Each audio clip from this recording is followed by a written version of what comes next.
ദൈവത്തെ ഓർത്തു വാഴ്ത്താൻ. യേശുവിന്റെ ഏറ്റവും പ്രിയപ്പെട്ട കുഞ്ഞെ, ഒറ്റയടിക്ക് വളരെ ദുരൂഹമായ ഒരു വചനം ദൈവം നമുക്കിന്ന് തരികയാണ്. ജ്ഞാനത്തിന്റെ പുസ്തകം 17:13.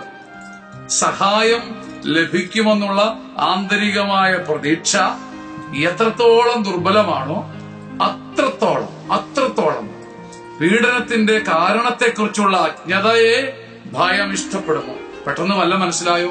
എനിക്കും നിങ്ങൾക്കും ഒന്നും മനസ്സിലാകാൻ വഴിയില്ല.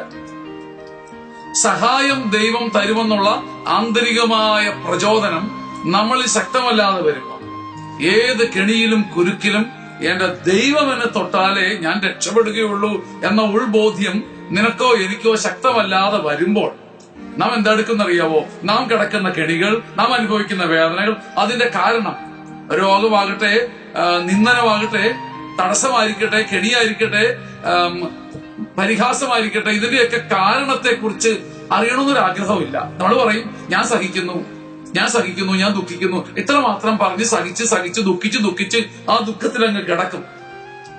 പീഡനത്തിന്റെ കാരണത്തെക്കുറിച്ച് അറിയാൻ ഉൾഭയം നമ്മെ സമ്മതിക്കില്ല.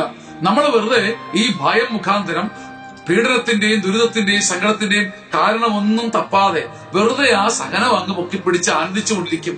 എന്നാൽ സഹായം ലഭിക്കുമെന്ന് ഉള്ളിൽ പരിശുദ്ധാത്മാവ് പറഞ്ഞു തരുമ്പം പീഡനത്തിന്റെ, ദുരിതത്തിന്റെ, സഹനത്തിന്റെ കാരണം തപ്പിയെടുത്ത് അത് പൊക്കിയെടുത്ത് വേരോടെ പൊട്ടിച്ചു കളഞ്ഞ് ഭയത്തെ ദൂരീകരിക്കാൻ നിനക്കിടവരുത്തും. സഹോദര, നീ ഇപ്പൊ പല ഗണികളിലും ഭാരത്തിലും വിഷാദത്തിലുമാണ്. വിഷാദവും ഭാരവും അനുഭവിച്ചയാളെന്ന നിലയ്ക്ക് പറയുക. ഈ വിഷാദത്തിന്റെയും ദുരിതത്തിന്റെയും കാരണം തപ്പിപ്പോയി അതിനെ വേരോടെ പൊട്ടിച്ചു കളയാൻ നിനക്ക് കഴിയണമെങ്കിൽ സഹായം ലഭിക്കും, ഞാനിതിൽ നിന്ന് രക്ഷപ്പെടും എന്നുള്ള ഉൾവിശ്വാസം യേശു കർത്താവിൽ നിനക്ക് പൂർണ്ണമാകണം. നിരന്തരം അതിനുവേണ്ടി ഫൈറ്റ് ചെയ്യണം. ആമേൻ.